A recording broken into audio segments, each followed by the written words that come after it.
दोस्तों, जुपिटर हमारे solar system का सबसे बड़ा और सबसे खतरनाक प्लैनेट है, जिसके अंदर भी खतरा है और बाहर भी। अगर बात करें बाहर की, तो बाहर जानलेवा रेडिएशंस का एक बहुत बड़ा जाल है, और अगर अंदर की बात करें तो अंदर का तो पूछो ही मत। जुपिटर के अंदर झांक कर देखने पर पता चलता है कि वहाँ सिर्फ और सिर्फ तबाही का मंजर है।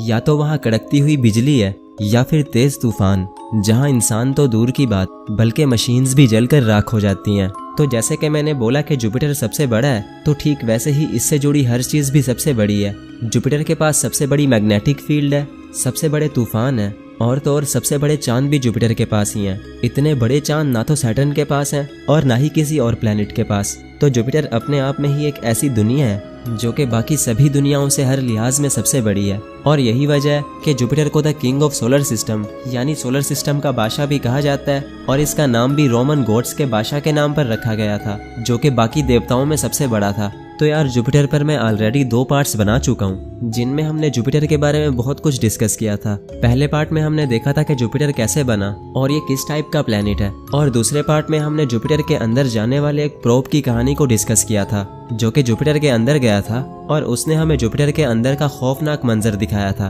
तो जुपिटर के बारे में तो हम ऑलरेडी बहुत कुछ डिस्कस कर ही चुके हैं। तो अब अगर कोई इंपॉर्टेंट चीज बाकी रह जाती है तो वो है जुपिटर के मून्स, क्योंकि पहले साइंटिस्ट को ये लगता था कि जुपिटर के मून्स इनएक्टिव होंगे, जो कि पत्थर या बर्फ के टुकड़े होंगे। लेकिन जैसे ही कुछ स्पेसक्राफ्ट्स उन मून्स के पास से फ्लाई बाय करते हैं, तो पता चलता है कि उन मून्स पर कुछ अजीब हो रहा है। किसी मून पर खोलता हुआ लावा है और किसी पर बर्फ के नीचे छुपा समंदर। तो आखिर जुपिटर के मून्स पर क्या है, यही है हमारी आज की इस वीडियो का टॉपिक, जो कि हमारी जुपिटर सीरीज का पार्ट 3 है। तो हमेशा की तरह ये वीडियो भी काफी इंटरेस्टिंग होगा, इसीलिए इसको एंड तक देखते रहना। मैं हूं अब्दुल हन्नान और आप देख रहे हैं आपका अपना चैनल इन्फो फैमिली। तो दोस्तों, वीडियो शुरू करने से पहले मैं बता दूं कि अगर आपने जुपिटर के पिछले 2 पार्ट्स नहीं देखे तो कोई बात नहीं, इस वीडियो के एंड पे आपको दोनों पार्ट्स के लिंक्स मिल जाएंगे। अगर मन करे तो उन्हें भी देख लेना, आई गारंटी कि आपको मजा आएगा। तो चलो अब ज्यादा बातें नहीं करते और आज का अपना ये वीडियो स्टार्ट करते हैं।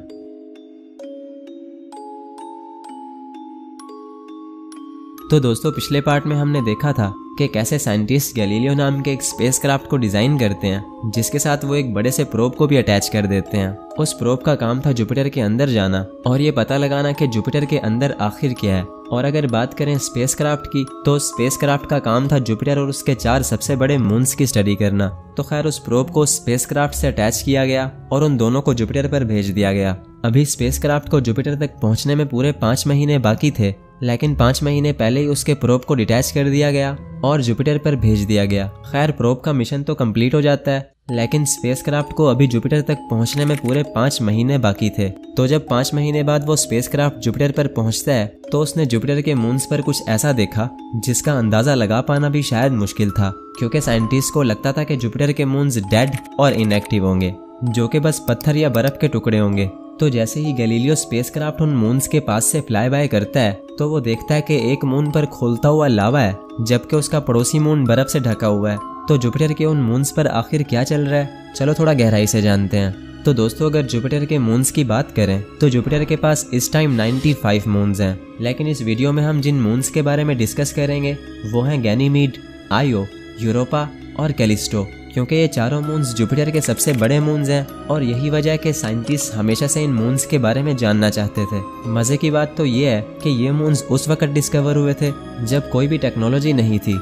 जी हाँ दोस्तों, ये बात है 1610 की, जब 1610 में गैलीलियो ने पहली बार एक छोटी सी टेलीस्कोप से जुपिटर को देखा, तो उसे जुपिटर के ये चारों मून्स भी दिखाई दिए, क्योंकि ये चारों मून्स इतने बड़े थे कि एक छोटी सी टेलीस्कोप से भी साफ साफ दिखाई दे रहे थे। तो गैलीलियो ये सब देखकर काफी हैरान हुआ, क्योंकि वो पहली बार किसी दूसरे प्लेनेट के मून्स देख रहा था, वरना तब तक लोग यही सोचते थे कि मून सिर्फ अर्थ के पास है। तो खैर, इन मून्स को सबसे पहले गैलीलियो ने डिस्कवर किया, तो यही वजह है कि इन्हें गैलीलियन मून्स भी कहा जाता है, यानी ऐसे मून्स जिन्हें गैलीलियो ने देखा।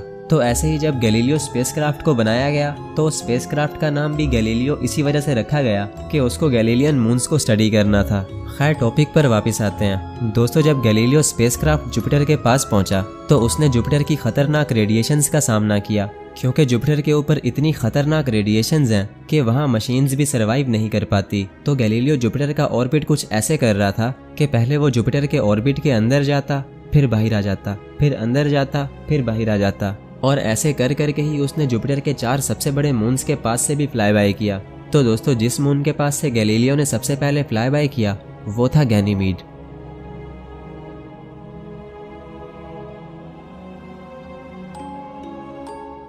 तो दोस्तों जब गैलीलियो गैनीमीड के पास से गुजरा तो उसने कुछ ऐसा देखा जो कि बिल्कुल अनएक्सपेक्टेड था। दोस्तों गैनीमीड हमारे सोलर सिस्टम का सबसे बड़ा चांद है, जो कि साइज में प्लैनेट मर्क्यूरी और प्लैनेट प्लूटो से भी ज्यादा बड़ा है। साइंटिस्ट कहते हैं कि गैनीमीड इतना बड़ा है कि अगर ये जुपिटर की जगह पर होता और सन के गिर्द ऑर्बिट करता तो यकीनन हम इसे एक प्लैनेट मानते।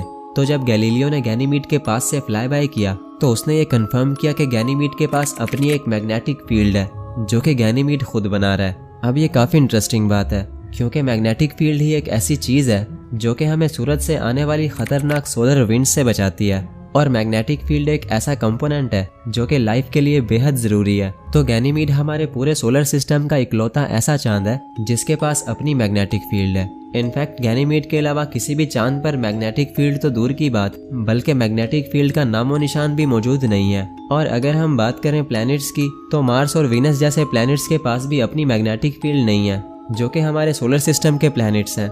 तो एक चांद के पास मैग्नेटिक फील्ड का होना काफी अजीब बात है। और ऐसे ही जब साइंटिस्ट ने गैनीमीड की उस मैग्नेटिक फील्ड को देखा तो उन्हें यकीन सा नहीं हुआ। ऐसे ही दोस्तों गैनीमीड के बारे में एक बात जो और पता चली वो ये थी कि गैनीमीड की क्रस्ट के नीचे समंदर है जिसे अब तक देखा तो नहीं गया, लेकिन उसके होने के स्ट्रॉन्ग एविडेंस मिले हैं।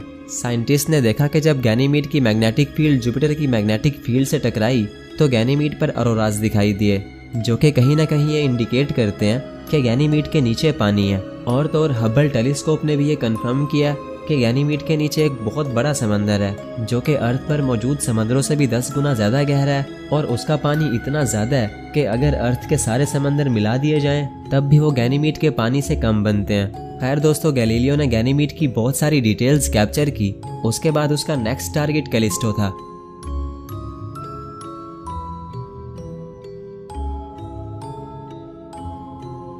दोस्तों गैनीमीड के बाद गैलीलियो ने कैलिस्टो के पास से फ्लाई बाय किया और उसकी बहुत सारी डिटेल्स कैप्चर की। तो अगर कैलिस्टो की बात करें तो कैलिस्टो जुपिटर का दूसरा सबसे बड़ा चांद है, जो कि साइज में लगभग प्लैनेट मर्क्यूरी के जितना है। कैलिस्टो की सबसे खास बात यह है कि इसके पास एक बहुत ही अजीब सरफेस है। दोस्तों जब गैलीलियो कैलिस्टो के पास से गुजरा तो उसने हमें ये बताया कि कैलिस्टो के पास हमारे सोलर सिस्टम की सबसे पुरानी सरफेस है, और इससे पुरानी सरफेस अब तक किसी भी प्लैनेट या मून पर नहीं देखी गई, जिसका अंदाजा आप इस बात से लगा सकते हो कि कैलिस्टो पर हमारे सोलर सिस्टम के सबसे ज्यादा क्रेटर्स यानी गड्ढे हैं, और वो कोई आम गड्ढे नहीं है, क्योंकि अगर हम उन गड्ढों को माइक्रोस्कोपिक लेवल पर जूम करके देखते हैं तो पता चलता है कि उन गड्ढों के अंदर छोटे छोटे हजारों गड्ढे और हैं, जो कि कहीं ना कहीं इस बात की तरफ इशारा करते हैं कि कैलिस्टो का इतिहास बहुत ही भयानक गुजरा होगा। कैलिस्टो पर हजारों या फिर लाखों सालों तक एस्ट्रॉइड्स की बारिश हुई होगी, जिसकी वजह से कैलिस्टो का ये हाल हुआ होगा। खैर कैलिस्टो के बारे में बताने को और भी बहुत कुछ है, लेकिन वो सब हम इस वीडियो में कवर नहीं कर सकते। उसके लिए मैं कैलिस्टो पर अलग से वीडियो बना दूंगा। तो कैलिस्टो के बारे में इतना ही। अब चलते हैं तीसरे मून की तरफ। दोस्तों कैलिस्टो के पास से फ्लाई बाय करने के बाद अब बारी थी आयो की।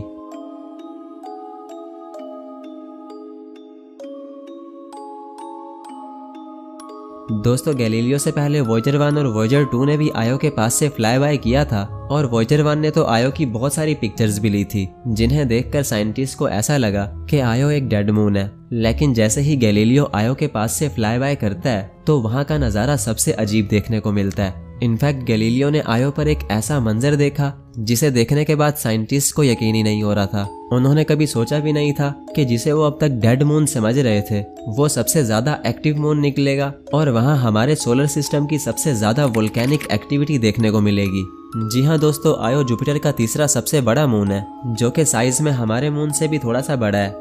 जब गैलीलियो आयो के पास से गुजरा तो उसने देखा कि आयो पर लगभग 400 वोल्केनोज हैं, जो कि हाईली एक्टिव हैं। इतने एक्टिव वोल्केनोज आज से पहले किसी भी प्लैनेट या मून पर नहीं देखे गए। तो अगर हम आयो को हेलिश मून कह दें तो शायद गलत नहीं होगा, क्योंकि आयो का एनवायरनमेंट ऐसा है जैसे कोई जहन्नुम हो। आयो पर हर जगह लावा ही लावा है। वहाँ लावा के बड़े बड़े प्लूम्स यानी फवारे देखने को मिलते हैं, जिनकी हाइट लगभग 500 किलोमीटर तक चली जाती है, जो कि इतनी ज़्यादा हाइट है कि उसे इमेजिन कर पाना भी मुश्किल है। अगर कंपैरिजन के तौर पर हम दुनिया के सबसे ऊंचे पहाड़ यानी माउंट एवरेस्ट को भी देखते हैं तो माउंट एवरेस्ट की हाइट भी 8.9 यानी लगभग 9 किलोमीटर है। अब कहाँ 9 और कहाँ 500। एक एस्टिमेट के मुताबिक ये पता चला है कि आयो पर जो लावा है वो अर्थ के लावा से भी काफी गर्म है, क्योंकि आयो जुपिटर के सबसे पास वाला गैलीलियन मून है जो कि जुपिटर के बहुत ही क्लोज ऑर्बिट करता है। तो यही वजह है कि जुपिटर की सबसे ज्यादा टाइडल फोर्सेस आयो पर एक्ट करती हैं, जो कि आयो को अंदर ही अंदर एक नींबू की तरह नचोड़ती रहती हैं। खैर आयो भी एक लंबा टॉपिक है तो इस पर भी अलग से एक वीडियो बन सकता है। तो चलो अब आगे बढ़ते हैं और चलते हैं चौथे मून की तरफ। दोस्तों एक एक करके गैलीलियो ने गैनीमीड, कैलिस्टो और आयो के पास से तो फ्लाई बाय कर ही लिया था, तो अब बारी थी यूरोपा की।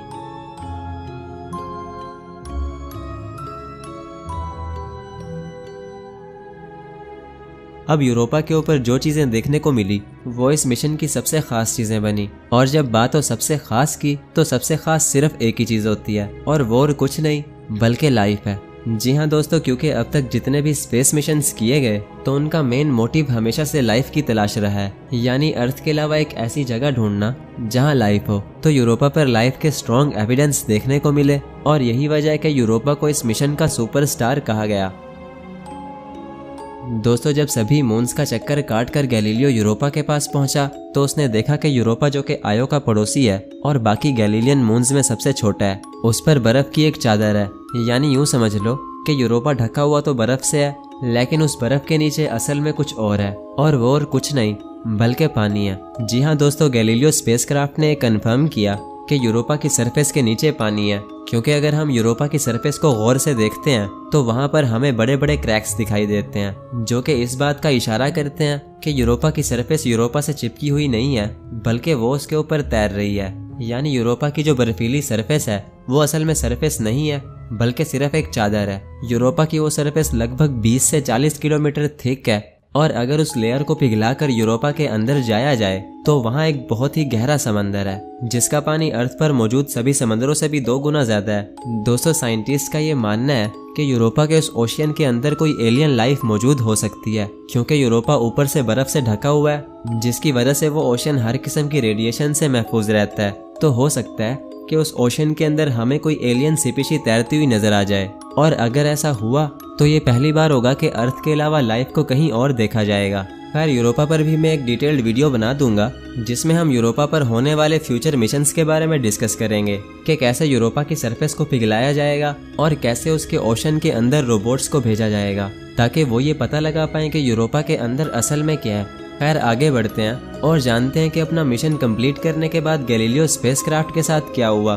तो यार अगर बात करें गैलीलियो स्पेसक्राफ्ट की तो इसकी एंडिंग भी थोड़ी सैड है, क्योंकि जैसे ही उसका मिशन कंप्लीट हुआ तो उसे जानबूझ के जुपिटर के अंदर भेज दिया गया, जिसके बाद वो भी हमेशा हमेशा के लिए जुपिटर का एक पार्ट बन गया।